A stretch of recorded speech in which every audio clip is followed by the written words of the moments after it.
hafta sonu The Odyssey vizyona giriyor. Christopher Nolan'ın daha vizyona girmeden önce çokça konuşulan ve hem olumlu hem olumsuz pek çok da eleştiriyi şimdiden almış yapımı. Biz de öncesinde Truva filmini izleyelim dedik. Troy, yani Brad Pitt'in başrolünde olduğu film. Çok da güzel isimler var filmde ve eski izlediğim anla şu anki izlediğim an arasındaki tabii ki gözden farklarım olacak. Çünkü arada ben bir arkeoloji bölümü bitirdim. Senden de şimdi bugünün gözüyle ilk görüşlerini alayım. Film beklediğimden daha iyi. Yani o gün izlediğimde bu kadar beğendim mi hatırlamıyorum. Şu an izlediğimde gerçekten beğendim. Yani bazı şeyleri değiştirmişler ve dramayı bence çok iyi eklemişler. Evet. Bu bakımdan başarılı buldum. Çok uğraşılmış. Sonuçta yani aslına uygun olmaya da gayret göstermiş bence. Tamam, çoğu yerde uymuyor. Yani. Ama 2,5-3 saatlik bir filmin olabileceği kadar bence olmaya çalışmış. Bir 10 yıllık bir savaş hikayesinden bahsediyoruz aslında ve burada 3 saat içerisinde anlatmaya çalışmışlar ama Evet. yani tabii ki zaman geçmiyor. Burada böyle birkaç haftalık bir operasyon gibi bir şey burada. Evet, yani kitapta İlyada'da Homeros bunu Evet. 10 yıllık bir süre olarak anlatıyor. Yani savaş geliyorlar ve savaş 10 yıl sürüyor. İnsanlar yaşlanıyor, zaman geçiyor, bir sürü olay arka arkaya oluyor. Burada olaylar sıkıştırılmış, kompleks, arka arkaya olan şeyler olarak görüyoruz. Hani aralardaki boşluklar böyle çok uzun boşluklar değil. Bir hafta belki, 10 gün belki. Hani onları görmüyoruz sadece. Bence başarmışlar yani bunu bir film, tek bir film olacak şekilde indirgemeye. Screenplay, yani işin yazarı burada bence güzel bir etken Evet, David olmuş. Benioff'muş bu arada. Aynen. Ben bilmiyordum. Bakarken gördüm. Cast Game of bakarken Thrones'tan gördüm. da değil mi? Evet, Game of Thrones'un showrunner'ı. Bence gayet iyi bir iş çıkarmış. Ya bence de öyle. Hani burada karşılaştırmak belki çok saçma olacak ama hani Yüzüklerin Efendisi'ni de anlatırken bazı şeyleri çok kompakt, çok kısık anlatmak zorunda kaldılar. Evet. Çünkü bir Bir sürü kitapta şey atman lazım. uzun uzun anlatılan Değiştirmen yerler- lazım. Aynen. Yani biz Yüzüklerin Efendisi'ni nasıl beğeniyorsak burada da mesela çok uzun bir savaşı anlatıyor. Hatta ya filmin son yarım saati İlyada'da yok aslında. Yok. Çünkü insanların kafasındaki Truva destanında bir at var. Evet. Ama at İlyada'da yok. Ya atı böyle küçük İlyada veya daha sonradan yazılmış işte Evet, devamlarda farklı var. destanlarda, yine antik dönemde yazılmış Ek kitaplarda. destanlarda, ek kitaplarda, ek fasiküllerde başka antik yazarlar tarafından yazılmış. Yani arayı doldurmaya çalışanların. Evet, bu hikayenin bir arası olması lazım ya. Odyssey var, Odyssey savaş sonrasını anlatıyor. Truva var, İlyada var, İlyada'da Truva'yı anlatıyor. Lan bunun ortasında ne olmuş? Şu doldurmak istemiş bazı insanlar. Çünkü İlyada'da Truva düşmüyor. Aynen. Kitapta Hektor'un cenazesiyle bitiyor. Aynen. Öyle olduğu için yani Aşil ölmüyor kitapta. Evet. Daha ölmüyor yani. O aradaki hikayeler başkaları tarafından anlatılmış. Kitap genel kanı insanların kafasındaki hikaye bu olduğu için onu yedirmiş içeriye. Aynen. Ya zaten filmde mesela Sparta kralı ve Miken kralı da ölüyor. Evet, Ve- onları da dramayla... Evet, Miken kralı saçma sapan ölüyor. Game of Thrones diyorlar. Evet, biraz o. White Walker'ın kız öldü ya, bıçak iniyor. Burada da Brisellis'i öldürtüyorlar ama hani ikisi de olmuyor yani. Hatta Sparta kralı Helen'i alıp dönüyor evine. Evet, yani orada Agamemnon, işte Miken kralı. Aha. Miken kralının amacı doğru verilmiş. Bir olay çıksın da ben bu Truva'yı Aynen. işgal edeyim. Çünkü her yeri birleştirdim, Yunan'ı birleştirdim. Aha. Artık Truva'yı almam lazım. Burası doğru ama Briselis mıydı? Aynen. O kız tarafından işte Hektor'un kuzeni olan esir düşen Ki o kız. da zaten kuzeni değil. Köle. Aynen. Yani kölesi oluyor, yani bir yüksek soylu bir şeyden gelmiyor. O aşk üçgeninde böyle bir aşk üçgeni bile değil. O aşk dramasında Agamemnon bildiğin Game of Thrones'lanıyor. Orada ölüyor. Normalde hacam ölmüyor. Yani Yok. Truva'dan sonra evine dönmeyi başaracak. Ama karısı tarafından evinde öldürülecek. Zehirlenerek. Miken kralı. Sparta kralı Helen'i, işte Paris, Hektor'un Menelaus. kardeşi Aynen. Menelaus'un karısı Helen'i kaçıracak. Aynen. Ve Truva'ya getirecek. Onun nedeniyle zaten savaş çıkacak. Sparta kralı da Paris'te birebir dövüşürken Hektor tarafından öldürülmeyecek. Evet. Hani o da öyle değil. Evet. O da filmde kaçmayı başaran Helen Aha. burada kaçamıyor hocam. Aynen. Sparta kralı Alıyor. şehir düştükten sonra Helen'i alıyor ve geri dönüyor Sparta'ya. Hatta çok da kötü davranıyormuş falan filan, bir sürü anlatısı var daha sonrasında.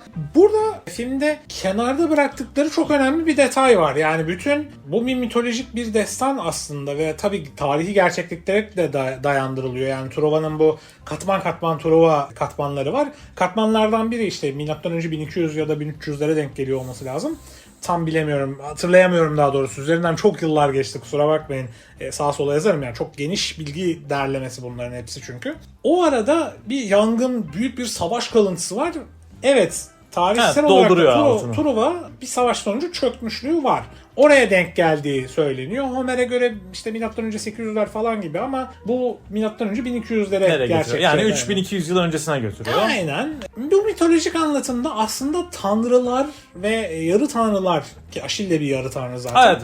Çok büyük farklardan biri de o filmle kitap arasındaki. Hep tanrıların adı geçiyor ama tanrıların kendisi filmde görünmüyor filmde. Aynen. Kitapta ve ana mitolojik hikayede tanrılar doğrudan savaşın içinde. Savaşırken tasvirler var. Zeus savaşa etki ediyor, Apollon etki ediyor. Hatta Apollon doğrudan Paris'i yönlendiriyor. Elini falan düzeltiyor falan, böyle ok atarken şuraya at diyor. Öyle vuruyor Aşil tendonundan işte Aşil'i falan. Duvara saldırıda okların iyi gitmesi. Aynen. Truvalılara verilen cesaret. Hector'un kılıcının güçlenmesi falan, hani bunların hepsi tanrıların müdahalesi. Hatta Aşil sonuçta bir yarı tanrı bu arada. Ajax da yarı tanrıydı. Aşil de yarı tanrı. Aşil katılmıyor savaşa. Agamemnon'la arası bozuluyor. Aynen. Katılmıyor. Aşil'i küstürüyorlar yani. Aynen. Kötü davranıyor şeyler. Aşil'in annesi tanrı. Tetis. O da gidiyor, Tetis gidiyor, diyor ki Zeus'a, benim oğluma bunlar değerini bilmiyorlar. Bunların başına bir iş gelsin diyor. Zeus tamam diyor.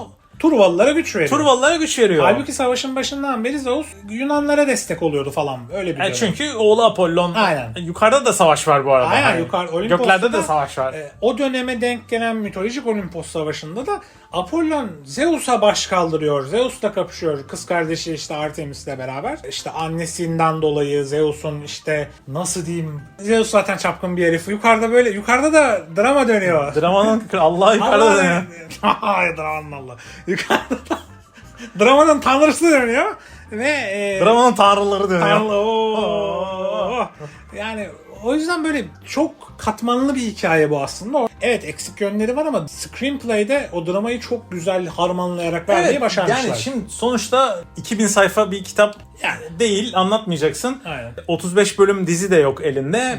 3 saat bile değil, 2,5 saatlik bir ekran verisi vermeye çalışıyor. Öyle bir şey veriyor. Aynen. Hani oraya sıkıştıracak. Bence başka sahneler de çekilmiştir ama atmışlardır yani katta. O yüzden bayağı bir drama yedirmişler. Bir de şimdi izleyicide yani biraz bir aşk olacak hocam yani. Onu vermesi lazım. Evet. Yönetmen ve yazar da büyük ihtimalle o tanrı hikayesini sokmak istememişler içeriye. Yani çünkü onu sokmak biraz zor olacak. Bu arada bence Amerikan siyaseti ve işte aile kararları falan filan var ya, işte biz iyi bir Hristiyan ailesiyiz, işte tanrılar manlar. Şimdi oradan dönen çok şey var. Oralara da denk gelmiş ve ondan korkup vazgeçmiş olabilirler ama bilemiyorum. 2004 bir de yani. Aynen. Daha. O dönemler daha katı ama bu olaylar. Bence bunun fazla kaçabileceğini çizgi film vari olabilir. Yani CGI o kadar gelişmiş değil. Çizgi filme dönebilir diye düşünmüş olup onu çıkartıp biz bir tarih filmi çekiyoruz. Zaten epik filmlerin patladığı dönemler. Hepsi iş yapıyor takır takır. Onlardan da en iyi oyuncuları toplamışlar zaten. Sean Benn'in Orlando Bloom da orada. Aynen. Orlando Bloom okçu bu arada. Okçu. Legolas kardeşim. Sean Penn de Odyssey'i canlandırıyor bu arada. Pek fazla ismi geçmiyor yani. O dikkat ederseniz Odyssey olduğunu anlıyorsunuz Sean Penn'in. Arada şey diyor. İtika'ya döneceğiz ileride. Başımız dik dönmemiz lazım işte falan. Hep oyuncu kral hatta işte Truva Atı hikayesine Odyssey'e bağlanıyor falan. Odyssey'de yani yarın öbür gün vizyona girecek filmdeki Odyssey'in hikayesi de burada Sean Penn'in üzerinde dönüyor ama çok kısa burada. Yani şimdi aynen. Burada Sean Penn'in bence iyi bir rolü var. Yani güzel. Odysseus'u oynuyor. Aynen. Zaten gelecek olan film bu hikayeyi anlatıyor. Odysseus'un yaşlanmış, 10 yıl yaşlanmış. Hatta 20 yıl yaşlanmış olmalı. Hayır, 10 yıl yaşlanıyor. Odyssey'de bir 10 yıl aslında. Bir 10 yılda o süreç var. O dönüş hikayesi, yol hikayesi, onu izleyiciyle buluşturacak Christopher Nolan. Burada da hani o gözle izleyebilir yeniden izlemek isteyenler. Aynen. Trickster King dedik. Orada hani güzel o Truva'yı bulma hikayesinin onun üzerinden dönmesi. Zaten hep Aşil'i savaşa getirmeye ikna etmesi. Aşil yemedim ama hadi geleyim demesi falan. Onlar güzel. Sean Penn iyi oynamış. Orlando Bloom evet Paris okçu. Ok atıyor yine kardeşimiz. O da bence ya Orlando Bloom döneminin Tom Holland'ı mı ya? Evet, her filmde var. Yani dönemin Tom Holland'ı herhalde ya. Ya da Zendaya'sı da diyebiliriz. Yani O da olabilir ama bence yani böyle, o izlerken o geldi aklıma ya. Her epik filmin içinde herif Aynen. var, demek ki dedim tamam bu dönemin Tom Holland'ıymış. Yani evet, adam Pirates of the Caribbean'da bilmem neydi, zarttı zurttu, her yerde var adam. Hepsinde var. Aynen. Cennetin Krallığı'nda var. Aynen. Zaten Lord of the Rings'te Aynen. var. Burada var. Var, o Karayip var. Korsanları'nda her yerde var. Ya benim ama screenplay'de şöyle söyleyeyim. 3 saatte genel izleyiciyi işte normal drama sevenleri yakalayacakları yerler var ama savaş sahneleri çok fazla. Evet, Bu çok fazla savaş sahnelerinde dramayı, aşkı izlemeyi seven arkadaşları evet boş geçmemişler ama onlar biraz sıkılabilir yani. Çok fazla savaş var. İlk defa izleyecek olan birileri varsa aranızda buna hazırlıklı olun. Çünkü çok güzel savaş sahneleri izliyoruz. Evet bence Onu de, bence geçiyorum dönemi yani, için onu güzel söyleyeyim. çekilmiş bir film. Aynen. Ya bazı saçmalıklar var ama ne yapacaksın yani? Gidiyorlar, geliyorlar böyle birbirlerini kovalıyorlar yani. Aynen. Gidiyor, o gidiyor oraya gidiyor, o oraya Evet. gidiyor. Bunlar da böyle birkaç gün içinde oluyormuş gibi oluyor. Normalde artık o sahile kale falan kuruyor. Dev bir duvar Evet, örülmüş Yunanlar, falan. Truvalılar o duvara saldırıyorlar. Evet. Duvarın üzerinde, duvarın dışında, hatta duvarı aşıyorlar. İşte Hector kapıyı kıracak. Aynen. Hector kapıyı kırıyor. Hector tanrıların gücüyle birlikte Aynen. inayetini üstüne alıyor. Kapıyı kırıyor. Gemilerin üzerinde savaşıyorlar falan. İşte gemileri yakıyorlar. O savaş da bir sene falan sürüyor, o kıyıdaki savaşta mesela birkaç sene o- sürüyor. O gemilerin yanması yoktu mesela burada hiç. Evet, burada kıyıda işte yanmış birkaç gemi falan çok görünüyor yoktu. orada. Patroklus'un ölümü de aslında yine burada geçiyor ama böyle bir anda işte çadırından çıkıp fış fış fış gelmiyor yani. O bir yıllık savaşta Aşil savaşa karışmıyor ama Patroklus yeter be deyip işte Aşil'in askerlerini alıyor yanına, koşuyor kendi zırhını mırhını komple giymiş bir şekilde. Hector da onu indiriyor orada yani. Evet yani Aşil zannediyor, dövüşüyorlar, kazanıyor. Kolayca, filmde güzel göstermişler. Evet. Kolayca kazandığını görünce hani anlıyor bir şeylerin ters gittiğini. Evet. Sonra acı çekmesine engel olup Evet, bitiriyor öldürecek. işini. Burada mesela Patroklos da Aşil'in kuzeni değil, arkadaşı, en Aynen. yakın arkadaşları. Kitapta arkadaşı yani dümdüz. Mesela Patroklos öldü diyorlar, böyle ah falan filan yapıyor ama filmde, kitapta böyle bir nida atıyor, tanrılar duyuyor o nidayı, hani işte savaşa dönüyor. Savaşın kaderini değiştiriyor. Savaşın kaderi değişiyor. Hector'u Truva kapılarına kadar kovalıyor. Kapılarda işte en son tamam birebir kapışalım diyorlar. Birebir kapışıyorlar. Gerçekten birebir çok güzel bir kapışma geçiyor aralarında. Ama savaşın ortasında oluyor diye evet, düşünüyorum. baya savaşa Burada Truva kapıya geliyor tek kapılarına başına. doğru geliyorlar. Burada tek başına gidiyor Hector tam karizma da öyle değil. Neyse bence burada daha güzel. Daha Abi karizma şimdi orası. daha güzel de Trovalılar da film Abi, ya tiyatro izler gibi Bir şey izliyorlar. diyeceğim. Şey çok komik değil mi ya? Adam tek başına atta geliyor böyle. Abi kral hep duvardan dışarıya mı bakıyor? Aa diyor, Aşil gelmiş.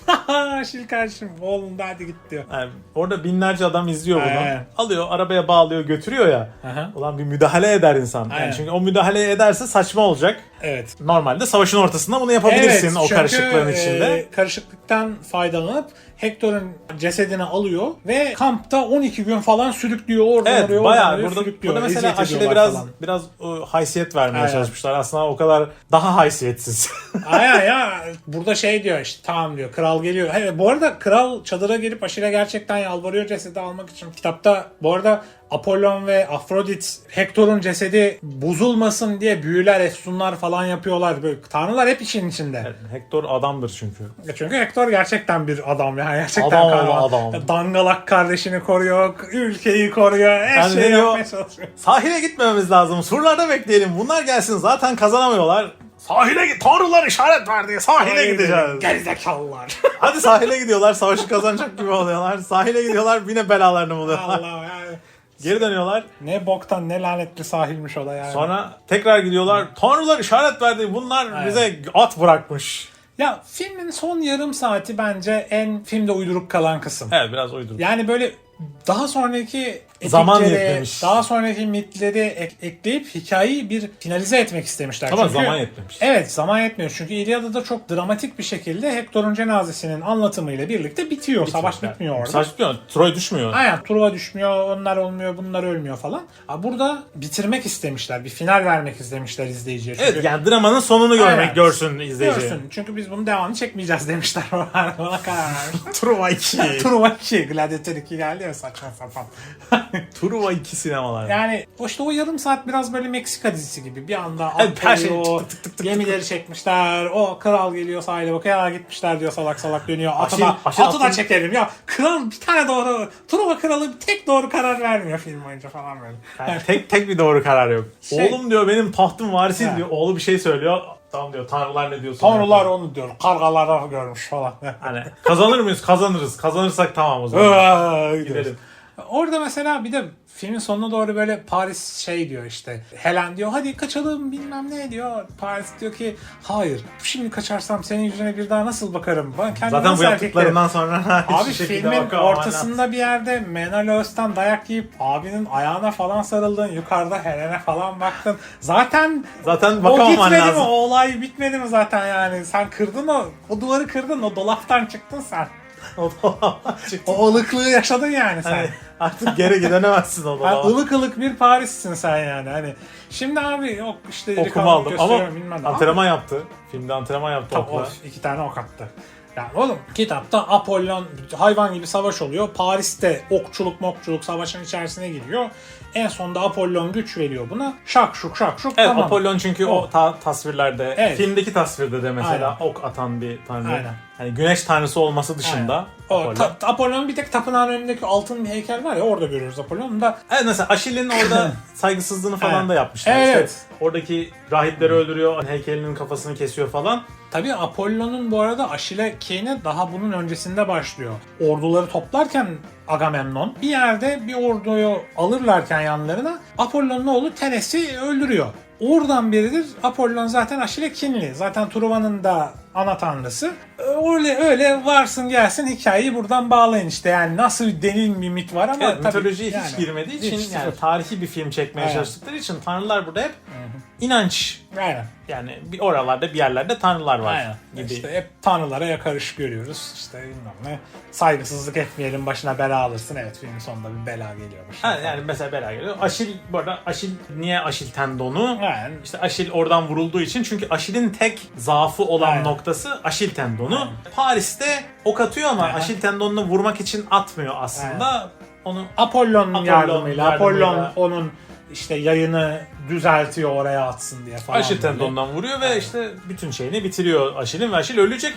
Bu arada Aşil ölecek. Aşil'in ölmesi hikayesi Truva'nın içinde olmayacak. Aynen, Truva aynen. atını falan Aşil görmeyecek. Yok. Aşil o hikayeyi görmüyor. Aşil ölecek. Aşil Truvat'ını falan bilmiyor yani. Yani bu arada bu olaylar İlyada bitti. Ha İlyada'yı Hector kapattık öldü. şu an. Ondan sonrası hani Aynen. ondan sonra işte savaşlar devam edecek. Aşil ölecek. Odisey at yapalım diyecek. Aha. Şehre girecekler. Şehri yakacaklar. Bu arada Paris falan herkes ölecek. Tabii. Herkes ölüyor. Helen'i Sparta kralı, Aynen. savaşın başında ölen ama Menelaus normalde alıyor, ölmeyen götürüyor evine. evine götürüyor. Agamemnon evine Evine dönüyor. dönüyor. Ama bu arada çok geç dönüyorlar anladığım kadarıyla. Çünkü Aynen bir vakit geçiriliyor orada. İthaka kralı Aynen. 10 senede döndüğüne göre Odysseus. Orada da onun hikayesi biraz karışık işte. Yarın onun neden 10 senede döndüğünü izleyeceğiz. Yani Odyssey'de evet çok büyük kahramanlıklar sergileyecek. Odyssey'de de hem bu trickstarlığından dolayı başına aldığı belaları hem Numaraları. de numaralarının işte sonuçlarını hem de kahramanlıklarını izleyeceğiz diyeyim. Böylelikle Truva'yı da Odyssey'e bağlamış olalım. Evet, yani Sean Penn oynayacaktı. Şimdi Matt Damon oynuyor. Aynen. Bence iyi bir seçim. Yani evet ama ya zırhlara bakınca şimdi Truva'daki zırhlara bakınca Truva'da da bu arada Hector'un hani Aşil'le kavgasında kaskını çıkarıyor Abi, öyle. Ben Tunç çağı, hatta geç Tunç çağı olmalı. Yani çelik daha yok gibi. Milattan önce 1200-1300'ler falan bu Demir, işte. yumuşak bir demir, çelik olmamalı. Hani o yüzden hani o kılıçlar böyle cırt cırtık yırtıyor ya şeyleri. Yırtamaz aslında Yok. zırhları. Ama burada plastiği bulmuşlar. Plastik zırh. Hey. Wink ya, genişleyerek açılıyor. Genişleyerek açılan miğferi Hector'un. Yani işte o yüzden dediğim gibi evet ya tam bazı şeyler çok dikkat ederseniz yakalayacağınız daha çok hata var bu filmde. Ben şimdi şey yapmayayım da. Ya evet, film olarak ama yani dediğim gibi hiçbir şeye dikkat etmeyin. Kitabı da okudunuz ya da okumadınız. Çok da önemli değil. Okumanıza Yani gerek yok. Yani hikayeyi zaten az çok biliyorsunuz. Hani güzel bir film, sonunu iyi bağlayamamışlar dersiniz. Aynen. 7-7,5 verir, devam edersiniz. Aynen yani ki 8 falan. Evet, bir de 3'te emek falan de var. yani. Emek de güzel. Yani O dönem bayağı etkili. inanılmaz bir CGI var o döneme göre. O döneme göre çok inanılmaz bir oyuncu kadrosu var Evet, içerisinde. kadro çok iyi. Yani Tecrübeli oyuncular da çok iyi. Brian Cox falan var hani. teatral o anlatım işte Odyssey'de mesela en çok şikayet edilen şey fragmanda bile çok modern bir ağız var konuşurken. Burada mesela çok teatral bir ağız. O Evet. çekimlerdeki o teatral Böyle duruş, olmalıydı dik aslında. duruş. İşte Odyssey'in de biraz bu şekilde. Ya Christopher Nolan'dan da insanlar biraz böyle bir şey bekliyordu. Hani daha ciddi, daha Ya böyle ama bu arada teatral bir şey bekliyordu. ilk yorumlar çok iyi geliyor. Ya işte İşte Christopher Nolan'ın en iyi filmi diyorlar şu an. İzleyici yorumlarını ben merak ediyorum. Ben mesela gidip bir izleyici yorumu olarak size geri dönüşümüzü yapmayı planlıyoruz ama bakalım bu biraz böyle spoiler arası verelim izleyicilerimiz için. Ne zaman olur bilmiyorum. Bu Odyssey'de beraber konuşalım isterim Evet, yani senden. ilk gelen yorumlar işte Christopher Nolan'ın en iyi filmi. Muhteşem bir film. İşte çok övgü okudum. Ya ama belki bu kaza kontrollü de olabilir. Şimdi çok yapıyorlar bunu. Hollywood'da artık bu yakın dönemde çok yapıyorlar. Ama bu kaza kontrolü olacak değil. Şimdi- Bayağı emek vermiş bir şeye benziyor. Şimdi bakacağız. Şimdi insanların ya tamam bence bu film kar edecek. Çok net kar edecek. Ama izleyici yorumları iyi olacak mı olmayacak mı orasını bir şey diyemiyorum. Çünkü herkes bir Christopher Nolan filmi. Çok büyük para yatırılmış. İşte IMAX'in en önemli filmlerinden birisi olacak. Dendiği için bir meraktan dolayı çoktan biletini alıp izlemeyi bekleyen insanlar var. Gördün mü? Film rulosunu 4 kişi Aynen. taşıyor. Aynen. 130 kilo çünkü falan. Hani böyle kocaman bir şey takmaya çalışıyorlar. Çünkü IMAX için şey çekilmiş. Özel olarak çekilmiş. Yani o yüzden bu film bence çok net bir şekilde kar edecek. Batmayacak bu film ama Christopher Nolan'ın bir sonraki işine mal olmuş olabilir eğer izleyici bu işten keyif almazsa. Öyle diyeyim. Yani göreceğiz. Görmeden bir şey demeyeceğim. Görmeden bir şey demeyeceğim. Yani Nolan iyi yapıyor. Ben iyi yaptığına inanıyorum bu işte. Bakalım göreceğiz. Benim aklımda aslında ekleyecek bir şeyim yok. Bir sonraki incelememiz belki Odyssey olur, belki bir başka bir şey olur. Eğer siz de bizim Odyssey incelememizi istiyorsanız yorumlara bekliyoruz. Eğer Odyssey'i izlediyseniz spoilersız olarak mümkünse ilk yorumlarınızı aşağı bekliyorum. Bu filmi izlediyseniz film hakkında yorumlarınızı bekliyoruz. Bize sohbete katılmanızı istiyoruz yani. Hatta sen sonuçta bu işi biliyorsun az çok. Odysseus'la ilgili, İlyada ile ilgili, Homeros'un yazdıklarıyla ilgili Evet. sorularınız varsa da onlara da Ya evet. onlar için ayrı bir program mesela yapabiliriz soru Evet, cevap altta şeklinde. sorularınızı alabilirim bu konuda mesela yani evet ne kadar bilgiliyim ya ben tabii ki hocalarım kadar bilgi sahibi değilim. Olamam da zaten yani onlar kadar emek harcamadım ama sorularınızı yanıtlayabilecek kadar bilgiye sahip olabilirim. Onu Evet, söyleyeyim. onu yapabiliriz. Soru cevap Aynen. programı yapabiliriz bunun için. O halde arkadaşlar bizi dinlediğiniz için çok teşekkür ediyoruz. Demin de bahsettiğim gibi bir sonraki incelememizde görüşmek üzere. Hoşçakalın. Hoşça kalın.